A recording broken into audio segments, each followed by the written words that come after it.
Cabbage అల్లం పచ్చిమిరపకాయ కాంబినేషన్తో కూర. దీనికి ఒక పావు కిలో క్యాబేజీ తీసుకున్నా. ఇది హాఫ్ కిలో క్యాబేజీ సగం ముక్కలా కట్ చేసుకున్నాను.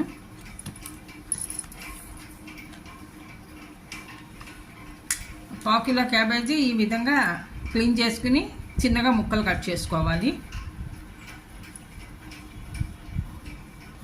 చిన్న అల్లం ముక్క, దీనికి 4 పచ్చిమిర్చి,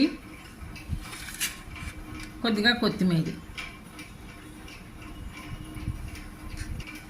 ముందరగా ఈ కట్ చేసుకున్న క్యాబేజీని తగినంత నీళ్లు పోసి ఉడికించుకోవాలి. ఈలోగా అల్లం, పచ్చిమిర్చి, కొత్తిమీర కలిపి పేస్ట్ చేసుకోవాలి.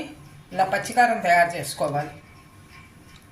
అల్లం ముక్కలు వేసాను, పచ్చిమిరపకాయ ముక్కలు కూడా,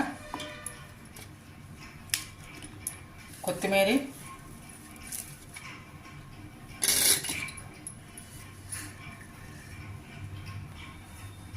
క్యాబేజీ ఉడికింది. ఇది ఒక ప్లేట్లోకి తీసుకోవాలి. వాటర్ కూడా కరెక్ట్గా సరిపోయాయి, దీంట్లోని ఎక్కువ మిగలలేదు, వాటర్ కూడా మిగలకుండా సరిపోయాయి.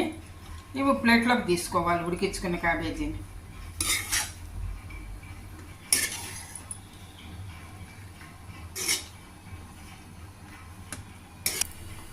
పోపు వేసుకోవాలి. పోపుకి 1 స్పూన్ ఆయిల్,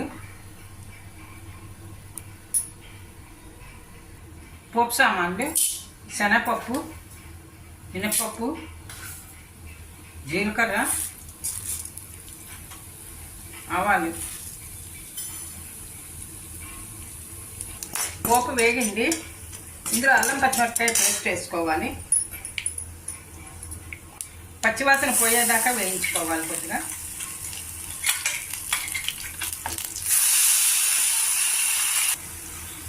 పచ్చివాసన పోయింది. ఇప్పుడు ఇందులో క్యాబేజీ వేసుకోవాలి, ఉడికించిన క్యాబేజీ. చాలా ఈజీగా చేసేసుకోవచ్చు, సింపుల్గాను. ఎంతో ఆరోగ్య ప్రయోజనాలు ఉన్నాయి దీనికి ఇలాంటి చేసుకుంటే.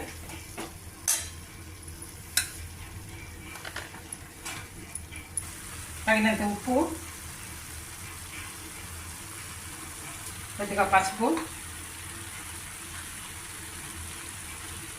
కొద్దిగా కారం చూసి వేసుకోవాలి. ఎందుకంటే పచ్చిమిరపకాయలు నూరి వేసాం కదా, అందుకని ఇది అది చూసి వేసుకోండి. కారం తినేదాన్ని బట్టి చేసుకోవాలి. అన్నీ మిక్స్ అయ్యేదాకా కొద్దిగా ఫ్రై అవ్వాలి. ఇలాగా అన్నీ దగ్గర పడతాయి అన్నమాట. బాగా అల్లం పచ్చిమిరపకాయ పేస్ట్ క్యాబేజీకి బాగా అంటుకోవాలి కదా, అందుకని కాస్త మగ్గించుకున్నట్టు చేసుకోవాలి.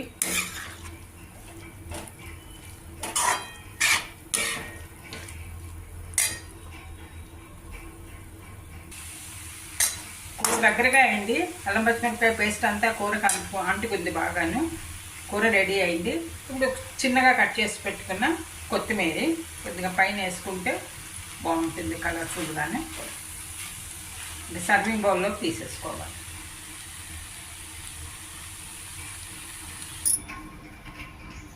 క్యాబేజీ, అల్లం, పచ్చిమిరపకాయ, కొత్తిమీర కాంబినేషన్తో కూర రెడీ.